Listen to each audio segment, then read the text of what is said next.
difficult. So, for those of you that aren't familiar, I'm Rich with Essential Education. Katie was gracious enough to let Essential Education sponsor her session here today for just a couple of minutes about Essential Ed, and then I'll get out of your hair. Who here is familiar with Essential Education? Everybody, look at that. I mean, I've done some good work. I originated here in Indiana and just went everywhere now. So what we have back at the booth is I have a couple of tickets here. I'm going to leave a pile in the back if you're interested. But we have three professional development resources that we've put together over the years, and this is our gift kind of back to you. These are valued at $50, but we're giving them away for free. So the first would be our six anchors of student retention. What are some of the reasons why students don't continue to come back to class? How do you motivate them, make them help them persevere? The next would be overcoming adult learning challenges, which we debuted last year at COABE, and that one talks a lot about students that might have undiagnosed learning disabilities, how to help treat those, create a game plan for them to help move forward. And then lastly is our 3D differentiation guide, which is probably my favorite out of the three, just personally speaking, but that has a lot to do with differentiating instruction, right? There's certain things that resonate with you in a way that doesn't resonate with someone else. So how do we differentiate instruction so that it actually clicks for you? We're also handing out free trials. So if you're interested in whether that would be like an ABE product like CASAS or TABE or GED or HiSET, all of our products are individualized to the specific learner. So you're going to get a custom pathway for all of your adults. So I'm going to hand out a couple of these, or I'll leave them on the table over there. If you're interested, we're actually on the third floor. So we're not the exhibitor hall. You'll see us outside the grand ballroom. So come by and say hello. Little bit different. Yeah. I don't know how we managed that, but there we are. But I'm going to pass it back over to Katie. Katie, thanks so much. Thank you. Okay. Um, yeah, we love Essential Ed at RVR, and I may hit you up for some basic computer trials. So, okay, if you're just joining us, there is a handout in the back if you want to grab it to follow along, you can. I've also brought pens because this is 8 a.m. on the Monday of CoWave, so I knew we weren't going to hit the exhibitors hall yet, so I thought I'd grab some pens for you on the way in. Anyway, my name is Katie Walton, and I am the Director of Adult Education at River Valley Resources. We are located in Indiana, so we were very lucky that we didn't have to travel super far to get here today, but we are in southeastern Indiana. So we cover 12 counties. It's about a 5 hour span between my farthest west county and my farthest east county, and we're pretty rural. We don't have a lot of, like, Indianapolis is a huge booming metropolis for us. So but I grew up in Chicago, so where I live is in the boonies, that's for sure, like middle of nowhere. So anyway, we have about 1,000 students a year we service and around 250, 230 graduates. We're not going to hit our graduates this year, but that's okay. It's all right. We tried our best, right? We're just thankful we have funding, right? That's the biggest takeaway.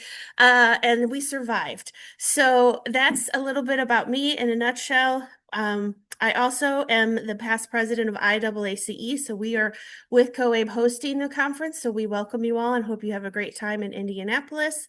And that's all I have. So I'm going to get started.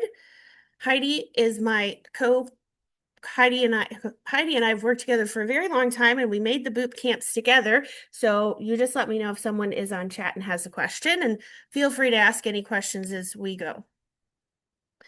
I tried something new because I was tired of PowerPoint, so I tried to make this on Canva. So we'll see how this goes. I was being fancy.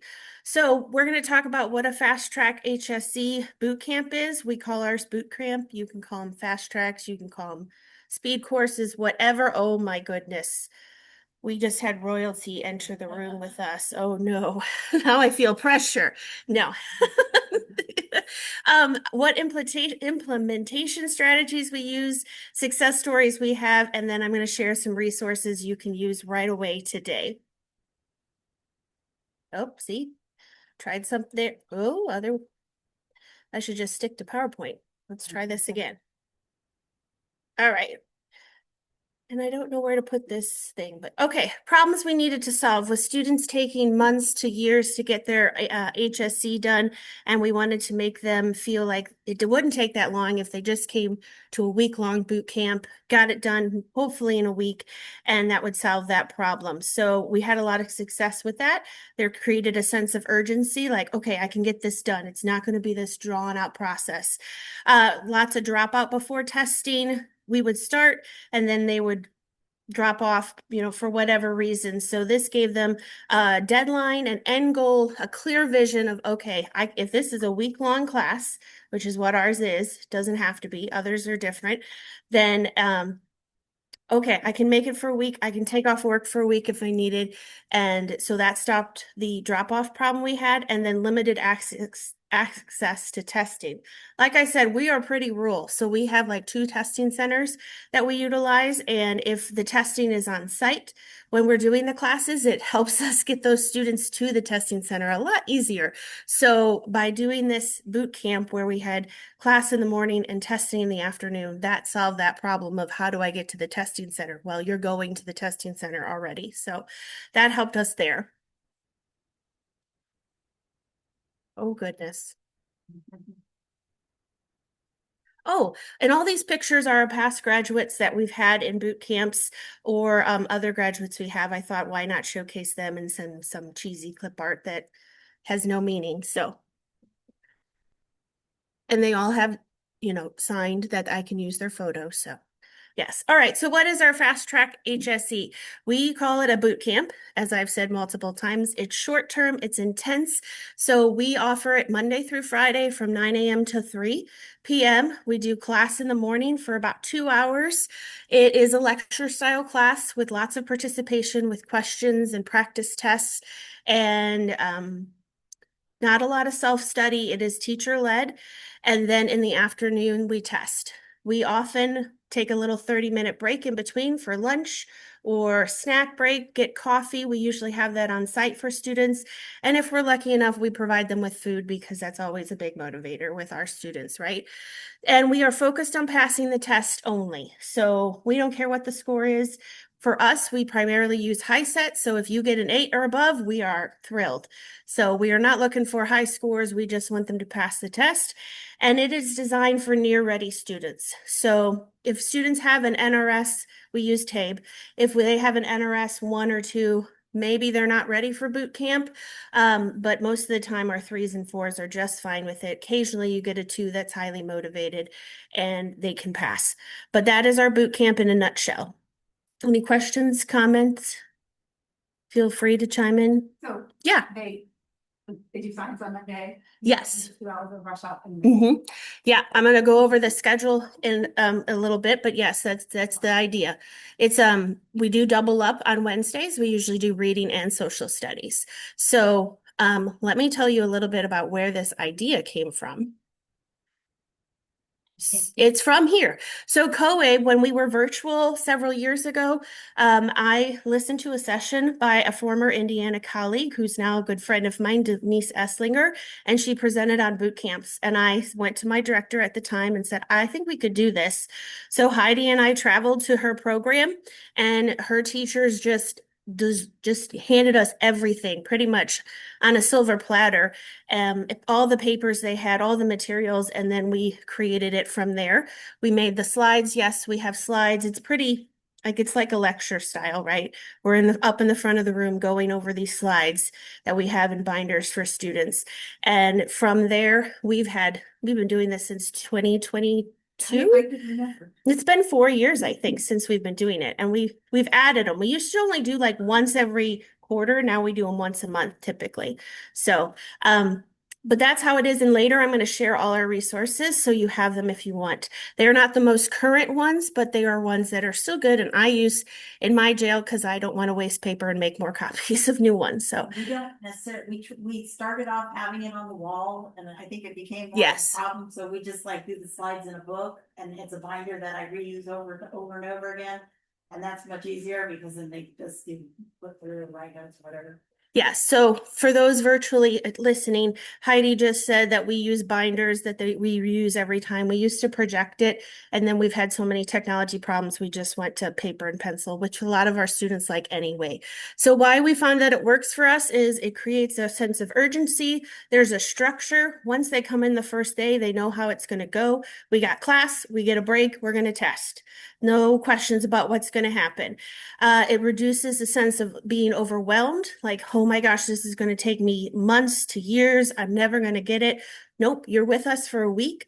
We can get this done. Now, I can't guarantee it's going to get done in a week. So don't go planning your graduation party for Saturday because it may not happen. And I'm speaking from real life experience because we had a mom who planned a graduation party and their daughter didn't pass a test, and it was all my fault. So, oh, never again, not answering that phone call. So it just happens, right? But the point is, we've built that relationship. So now we're going to make sure they get done, right? Like we're going to stick with them to see them through. There's a clear end goal. This is really good for justice involved individuals too. Like we could write them a letter, or their lawyer can write a letter and say this student is enrolled in this high intense boot camp. They're going to get it done in a week or close to it, and then they'll have their GED. Look, they're trying to improve their lives. Or sometimes it's court ordered and they have to get it done. And then the immediate testing access is huge, right? They don't have to search for a testing center. They don't have to go driving very far. If we can, we do it on site at the testing center. We do that in one of our locations, or we bring the testing center to them if we can. Of course, we have to pay an offsite testing fee, but we could. Is this one your student? Yeah. Yeah, sir. Monday through Friday, so let's say Monday. Mhm. Is it Monday's math? Monday's Tuesday. education, Tuesday is writing, because that takes a minute to come back. Wednesday is social studies and reading. Thursday's math, Friday is. Tuesday's day. There you go. So- Every day, so you but just Monday bump that is in from orientation, Monday to so Yeah. walk-ins, we do walk-ins, or we do ones that have already been sent from other teachers. We do everything orientation, we pre-test them, we do, paperwork if there's anything left over. We do, a lot of our stuff are connectable, so we don't have to get a lot of stuff from the person. And then, the second half of the day, we do that from like 9 to 12, and then we take a short lunch, and then after 12, we go over the math, practice sets. So that they have that under their belt already, or what is it, for Thursday, because math takes so much more from students, so we put as much of that into each day that we can, but most of it is the basic, like for writing, we just go over the writing practice test, and then we do the writing boot camp, and then they take their lunch, come back, take the writing test, and so on. So if they've already passed some content areas when they come into this, they come to orientation still on Monday, then they No, come back. if they're already ready to go, they still come in, but we work on something else. We'll work on, one of the practice tests, because they have to have a practice test for funding. And so they do that, and then we also get funding set up for them that day as well, or any extra stuff that they need. So Monday is used for, plus runs. So whatever that student needs, and then like I said, it's one room, school room, so anything that student needs, each one is gonna be different. So we have to like find their exit paperwork, because they came in without their exit paperwork, so we have to call the schools and stuff like that. So there's a lot going on Monday. Heidi. So everything that Heidi just said can't be heard online. So I'm going to repeat some of it. So I didn't ask you to present with me because you get stage fright. So girl, next time you're going to be up here. I'll sit there and do this online thing. So like Heidi said, yeah, Monday is orientation. We get all the things we need done, make sure all our ducks in a row. And then Tuesday we do writing because we like to hopefully get their test scores back before the end of the week. Wednesday is our double up reading and social studies, and then math is Thursday. We did have math last, and we have found by the end of the week, most of our students are drained, and we are as well. So we weren't giving it our all. So we flip-flopped it, and now science is on Friday and math is Thursday, and that's been more successful.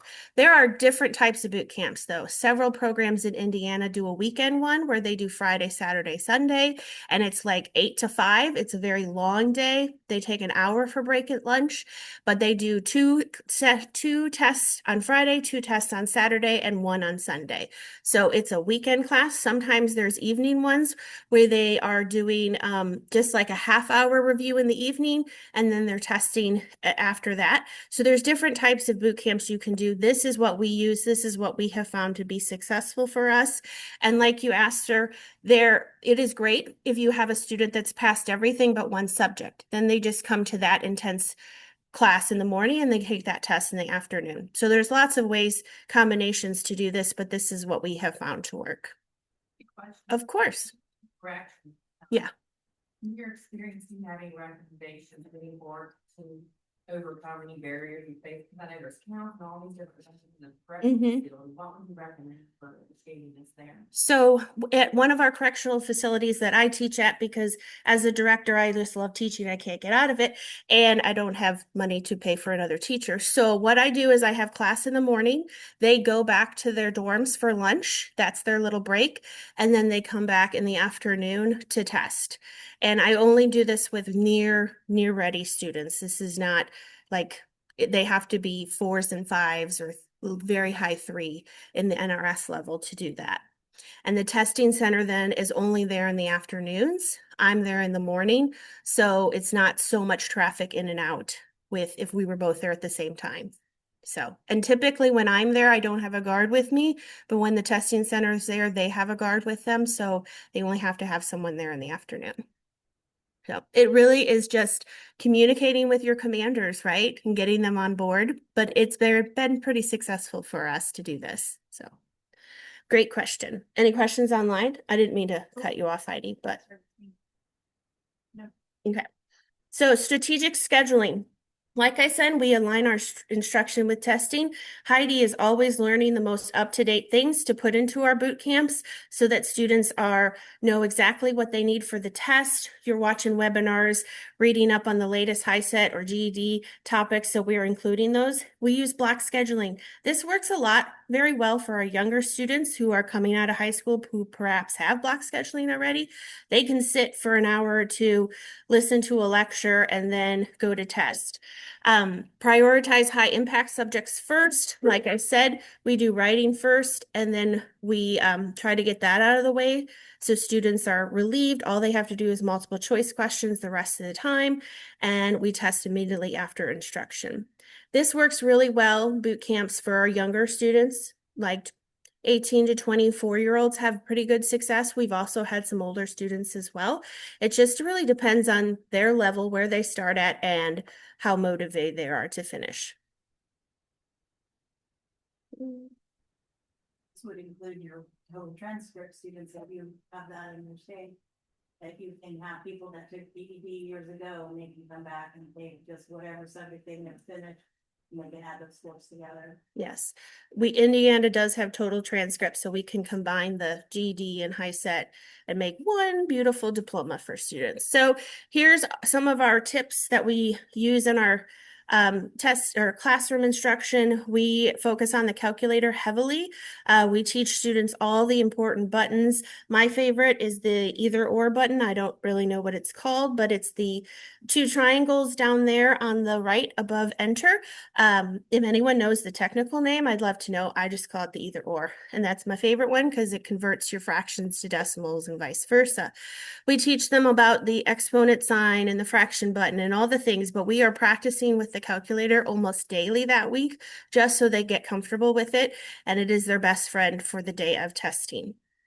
We go over test taking strategies, teach, the simple process of elimination, get rid of the answers that don't make any sense, find the answers that are very similar to each other, and that's going to be one of your choices. Look out for answers that have words like always, absolutely, all the time. Those are probably not going to be your answer choices. So we teach them test taking strategies each day so that it's fresh in their mind. And then we go over the essay and teach them just the basics for writing an essay, right? It doesn't have to be super long. It can be your opinion. Two examples is fine. 2 reasons for why you feel the way you do. First person, and whatever side's easier to argue, you want to pick that one, even if you don't agree with it. You can, you can make your way through an essay arguing the other side if you have more information on it. So, any questions on that? Okay. One thing I tell them is that if you think of like a junior high level essay, fifth grade level essay, that's as good as you have to write. They don't have to write college, high school level. Makes them more comfortable thinking that they don't have to be, super intelligent, throwing fancy words. Yep. Transition words are really good. If they can throw at least one of those in there, that's good enough. Yeah. So we go over the basics of essays and making sure they have transitional words. And if you spell a word wrong, spell it wrong the whole time. And yeah, that's so who we serve. Like I've mentioned, near passing TABE scores, students with partial tests that have been completed are really good, highly motivated learners, and justice involved individuals. So here's a picture of one of the boot camps we offered in one of our local jails. Like I said earlier, we're in 12 counties, so we have classes in 12 jails, and each one's a little different. So this one allows us to come in and test on site. And so we had 3 graduates in the class. That was a class of 3, so it was a pretty good, successful class. But so we want those near passing TABE scores. We want students that are motivated. And like I said earlier, it works primarily best for students in the 20s, early 20s, late teens, to get this done fast. Question. Sure. Where you do the math on Thursday, Mm-hmm. if someone comes in and that's the only subject they need to pass, Mm-hmm. you go ahead and have them to attend the prep in the other mornings to capture the calculator prep in those mornings? Not usually, just that math day, and they can usually get it in just that day, or they're working with another teacher at another location ahead of time to keep practicing that, and then they just come in for that boot camp instruction and tests in the afternoon. So We do a 30-minute calculator at the beginning of every math day. So we got it from one of the IAAs from Sheila Butler. She gives out this. So if you ever see, I think she's here. she's presenting right now at this time. And she has a calculator practice thing that we copied and used over and over again. I'm going to share it with you. Yeah, It's great. Good. Yeah. It's got all the screenshots of all the buttons and explanations of what you need what each button is for that you need for the high set test or the GED. So it's in my resource page that I'll share. I think COA put all the Indiana presenters at 8 a.m. on Monday, just because we're here. So, okay. So community partnerships always help, right, in everything, but they help with our boot camps as well. We utilize our Work One locations to either have a boot camp or they partner with us and send students. We have a great partnership with Metro United Way that will provide food for our students during boot camps if we need to, or they will pay for testing fees. And then Ivy Tech, our local community college, either will help us with providing a testing center and a classroom for the week to do a boot camp, or they will come to us and do a boot test in the jails if we need to. So. Lunches for our weekend? Metro United Way can, yes. We will She use. used to do it first, but she became my boss. But she still does it, actually, she still did it. So why these are so successful is it removes the barriers. We usually always cover the students' testing fees. I have grants in all my community foundations to help with this. Metro United Way will help with funding for our students. We bring the testing on site. It's flexible scheduling. Yes, it's a Monday through Friday, but we're always accommodating people's schedules, right? Because we just want them to be successful. And if we need to, we'll provide some transportation support. We can hire our local, it's called Catch a Ride, that we could hire them to come pick up a student for a week and get them there and pick them up at the end. We don't have anything like Uber in rural Indiana, so we utilize that sometime. And here's a picture of one of our local, he is Aaron Houchins, Representative Aaron Houchins staffer, who we invite to all our graduations, and he comes and presents them with certificates just to keep our politicians in the loop and making them know how important adult ed is. So got to play that game. So how successful have we been with our boot camps? Pretty successful. Like I said, we started this in 2022 after we listened to the session that CoWave did a couple years ago, and we visited the location and we took some time to make the slides that we use. We have around 60 graduates a year, and that's pretty good for a program that has 250 graduates a year. A lot of them come from boot camps. We have about a 90% pass rate. The only time we have not followed through and got someone passed was when they moved out of state or were sentenced to prison, and I don't know what happened then. And then we are expanding to other locations. So we started it at one location where we had a testing center. Now we do it at local community colleges and at our jails, in some of our jails locations. This is also something you could do in your regular classroom, because I do that in my regular classroom since I have access to everything. Is it hearable? No, but it's fine. Anyway, so I do, like, instead of doing it 2.5 hours of cram session, I take 2 days, 3 days to go over every detail of the boot camp.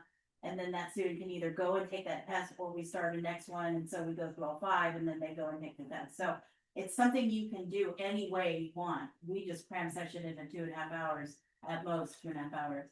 She used to take breaks, I don't take breaks. Yeah, I like to give students a break at an hour, but Heidi forces them to go through. It's boot camp. You got to be You intense. gotta make it fun though. If you don't make it fun and make them laugh and tell, make funny stories, make fun of yourself, stuff like that, they will get bored fast. And I think one of the biggest successes we have is it does create like a little sense of family for a week, right? We bond with those students, they become like our kids. And if we share meals together and life experiences, that always helps with connections and success. So, and Heidi has a tremendous amount of stories to tell. So. All right, so one of our success stories I was going to highlight is a graduate we had. Her name is Sammy Collins. She came to us after being incarcerated and just a lot of struggles in her life. She's a little older. I mean, not super old. She's probably in her late 20s, but she successfully completed the boot camp in a week. And then she attained her peer recovery coach with us, her certification there. And now she works for a local nonprofit that provides peer recovery programs in our local counties and the jail. So she is one of our successes I wanted to highlight there. And at graduation, she brought 17 people to come see her graduate. Trailer park lady, Yes. she said, I said, you have a lot of people, and she goes, yeah, I brought the whole trailer park. Yeah, she brought the whole trailer park to graduation. They were really, really proud of her, and so were we. It was a big success. And now I get to see her when I go into the jail all the time because she's there. So it's a full circle for us. So lessons learned. We know that keeping it short and focused works best for our students, selecting the right students. If we have a student that's going through it and by my Tuesday, Wednesday, they're not passing anything or they're just not confident, we just stop and we just say, okay, you're going to come to our regular classes. Like it's no point to make them feel uncomfortable and put them through it as much as it is for us either. So we want them to be comfortable and in the best learning environment. We test immediately. If you wait a couple days, that's fine, but we try to do it right away so that the knowledge is fresh in their mind, right? When college, we're never told to cram right before the test, but for some reason it works for us and these students. So we do it right, the test immediately after. Strong communication, we're upfront about everything. You're going to have to do a pre-test. You're going to have to do a post-test. You're going to have to do some distance learning, all those things like you would in a regular adult ed class, just in a short time period. And then our partnerships are essential for helping pay for testing fees and providing food for students and transportation if needed. So this graduate, I'm going to highlight him because he's one of our oldest from boot camp. He's like 55, maybe. I don't know. Anyway, He was younger, he was dating an older lady. oh, maybe that was it. Anyway, he was so bummed. He was like, I'm not going to get this. And then when he got into a class, which is about 8 students, and he was the oldest one, he was like, I'm no way I can keep up with these kids. But he did it, and he was really like the proud father of the group. He led them on and motivated them, and it was great. He was a great guy, and he was our student speaker that year. So like I said, I promised some resources. Here is a QR code as well as a link. I did not put it on the handout because I don't know why, but I'll also put it in the chat on the Hoover app as well. So if you click this link here, it will take you to a ton of resources that we used last year in our COAB session we did on boot camps with a couple other people. But let me show you specifically the handout that Heidi was referring to.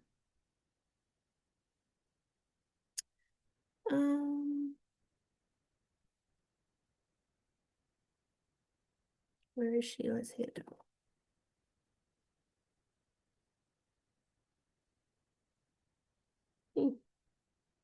Well, I know the handout's in here somewhere. You're looking for PowerPoint? I'm looking for her math handout. Oh, the calculator one? Mm-hmm. Well, if it's not here, I will share it with you in the on this I'll put it in the Hoover app. Huh. All right. Well, it's really handy and I wish I had an example to show you, but I will share it with you so you have it. It's just is it a Excel spreadsheet she made and you just print it out? I think I so. think you can alter it because she did it and then she updated it. I don't know which one. I think we have the old version of it. Yeah. But she Mhm. updated it, her husband fixed it up nicer or something.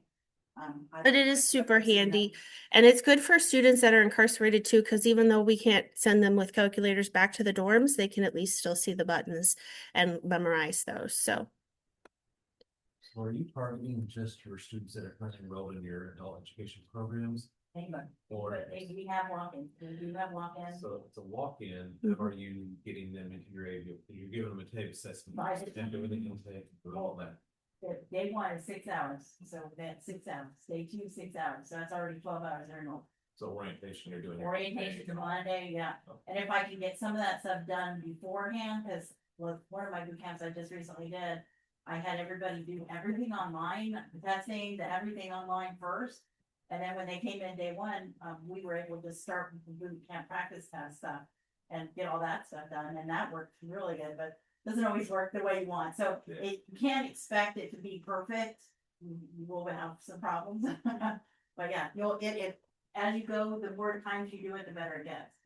So in Indiana, we kind of have it unique. We can post test at 12 hours with a early exam form. I know that's not the case all over the place, as I can tell by your face in the back. It's not.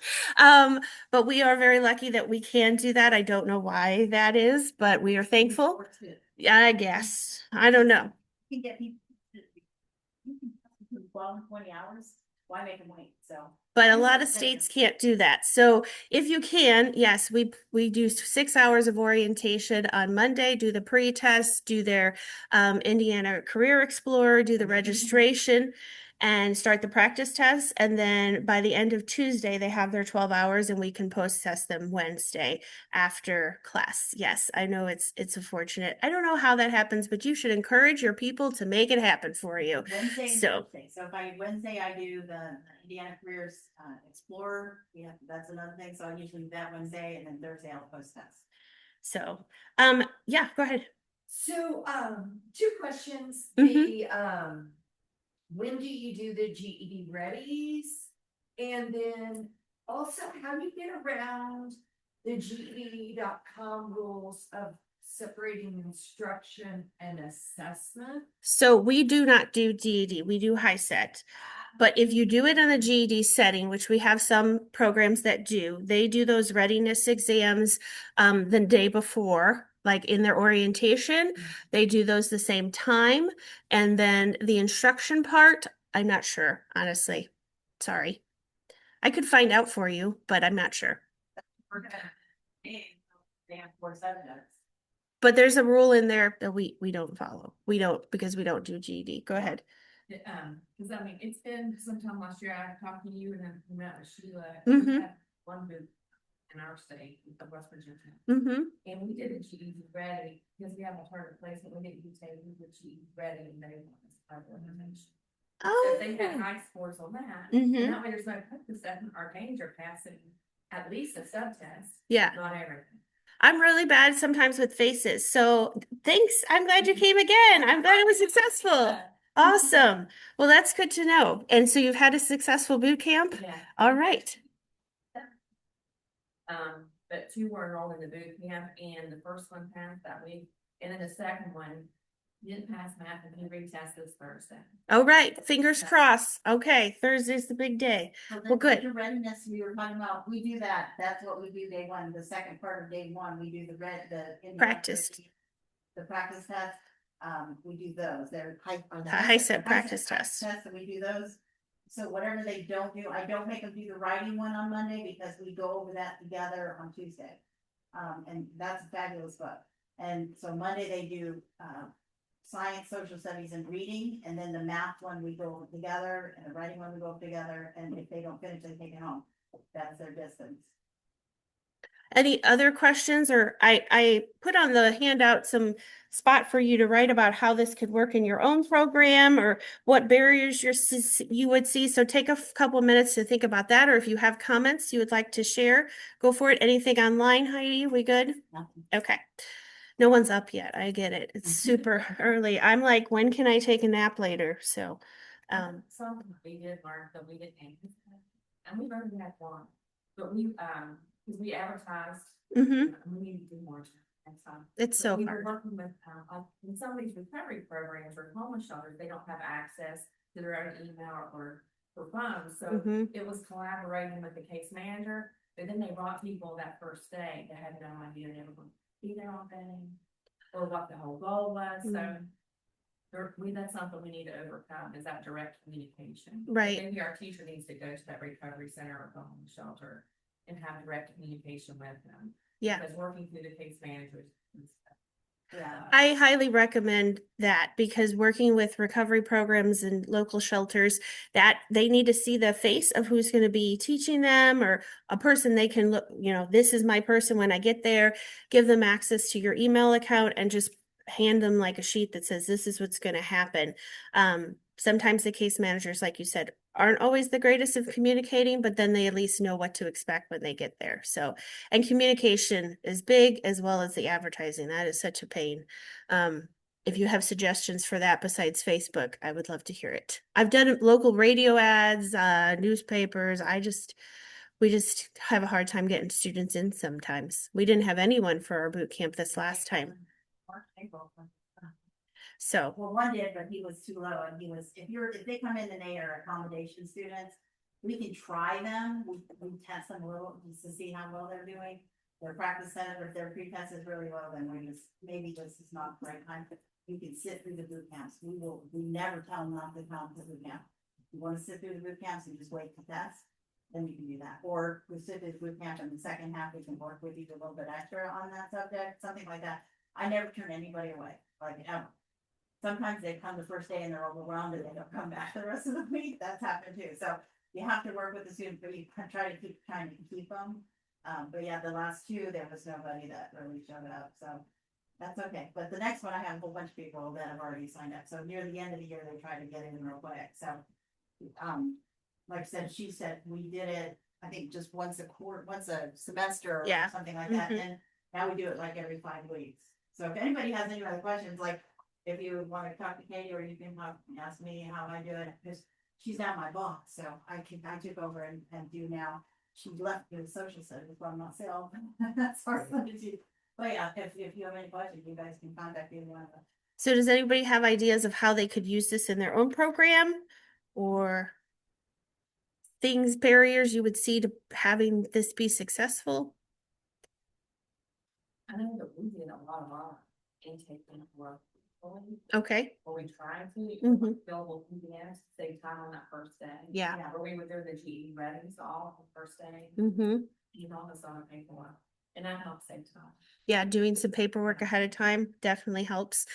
We do partner with Connectable, so we have that as our registration platform, but the fillable PDFs are good too. We used to do Google Docs with the registration. Oh my gosh, that was such a mess. But we tried.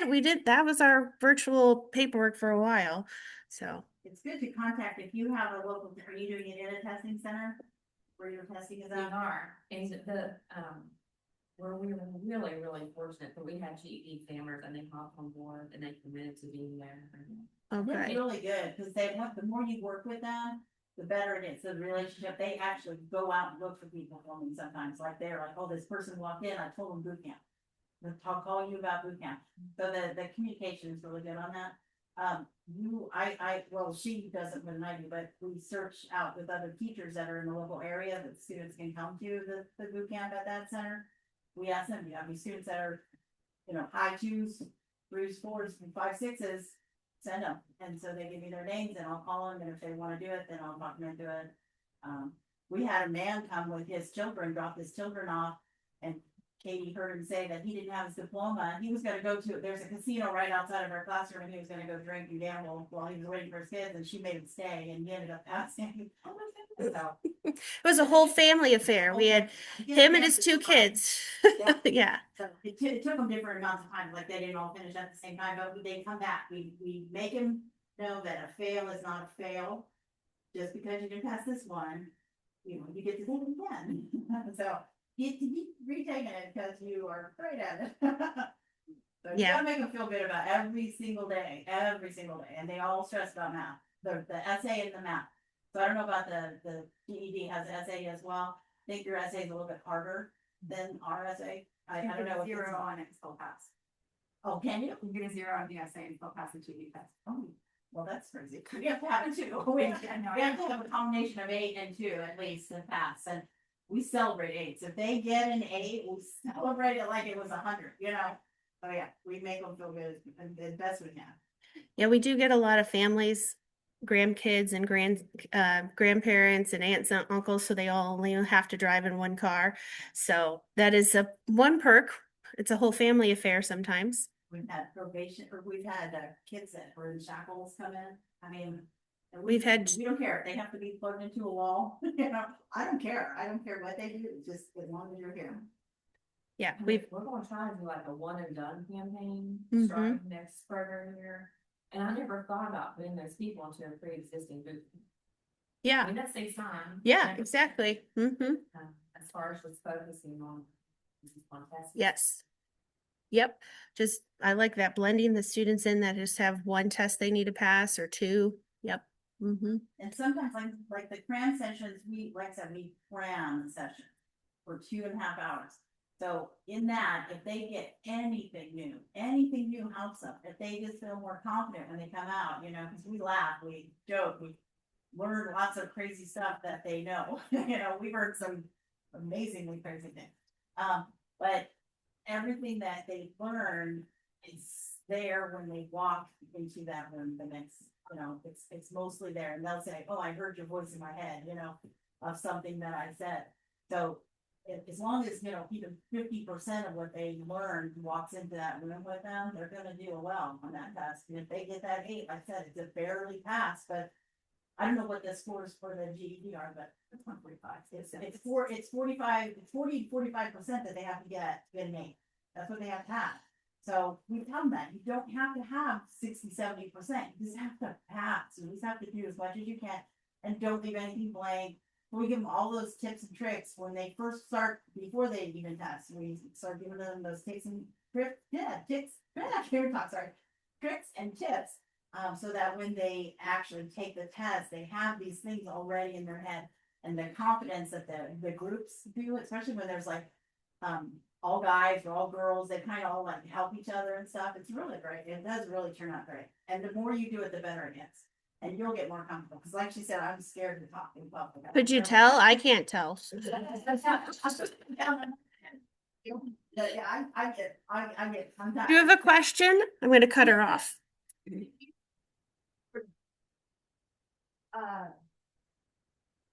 Internal barriers, and let me just say, we have a culture, especially with our GED supervisor, of retaining students in almost this high school mentality. Oh. I have a lot of opposition to getting them in and out.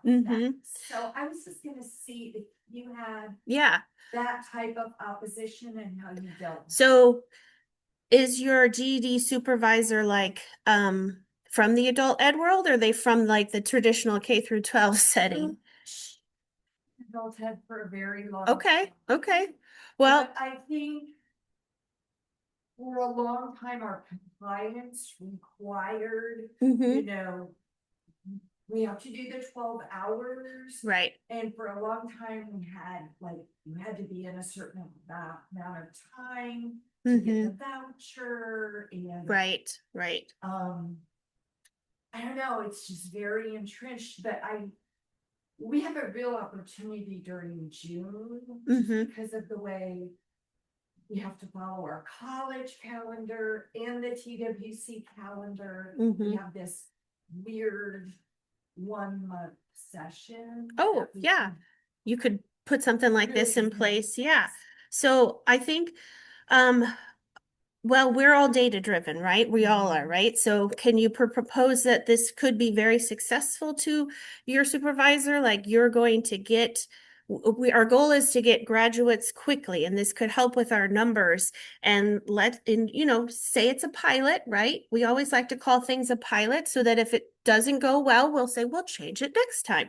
And let's pilot this program. Let me try it, see how it goes, and we're gonna get some numbers out of it. We are all about speed. Our former director is a marathon runner, so she is all about speed and quick. So I don't have that issue. I would love some more time with some of my students, but the opposite, I would just say this could produce some high numbers for us, and maybe we could try this in June because you have that weird schedule and that break, and then if it works, maybe you could try it again in a different time frame where you have a break or two. It's not going to take away from your traditional classes. This is just only going to enhance what you're already doing. I don't know. Cause when I sometimes when like we broke we had two people doing it, so I did some subjects, she did some subjects. And she also had a regular class in that location. So if I was teaching, she would have regular students still going on in another room or whatever. So it worked out really well having two people. And like I said, now I do it myself. It's a little more intense for me, but I'm getting better at it the more I do it. So yeah, Heidi never realized how much paperwork I did for her behind the scenes, and now she gets to do it all. So yes. Well, we're interested in implementing, but I think in our hearing, we think it might attract students that wouldn't normally attend traditional classes. Exactly. Dedicate that amount of time, and we think they can't dedicate that amount of time, Mhm. but would be able to commit to something in a shorter, more intensive. Right. So that's what our hope is, that we actually bring in new students versus. Yeah. You get a lot of people that say, if I finish this, I get a raise, or I get full time, or I get out of jail, or Yeah. something. Yeah. There's always a reason that they have, so we motivate them the whole time, like, we'll keep telling you, 1 week you get that, $40 raise or whatever. There's that one guy just had like this huge raise. So yeah, we keep motivating them the whole time because of that. We want them to do better. And sometimes employers, okay, we'll give you this week off to complete this. That's a big draw. Or in construction, like in the winter months, advertise to those people so that, okay, if you come when you're not so busy, you can get this done and then you won't miss any work time. That's we've seen it uptick in, our local construction workers during that time. Yeah, go ahead. Do you have any partnerships, like, employers that send? Um, No, we should, huh? we haven't had any lately. Sometimes we get one here or there. That's a good option. We should explore that. Yeah, good idea. Yes, no, what is that, like a youth home? It's a youth encouragement shelter We get for, them a lot, and they bring students to us. Mm-hmm. So I mean, if you can find something like that, that's local to you, that kids they're usually between 16 and 18 that are there. But the employer idea would be great Yeah, to, hey, okay, and we could even look into offering it on site. If you had a testing center willing to travel to the location. We don't have a lot of big factories or anything around us, that's why, but if we did, I would definitely hit them up to see if they wanted to do a boot camp. She and I used to go to other classrooms and do it too, so we travel. Go ahead. I've never heard of these testing centers traveling.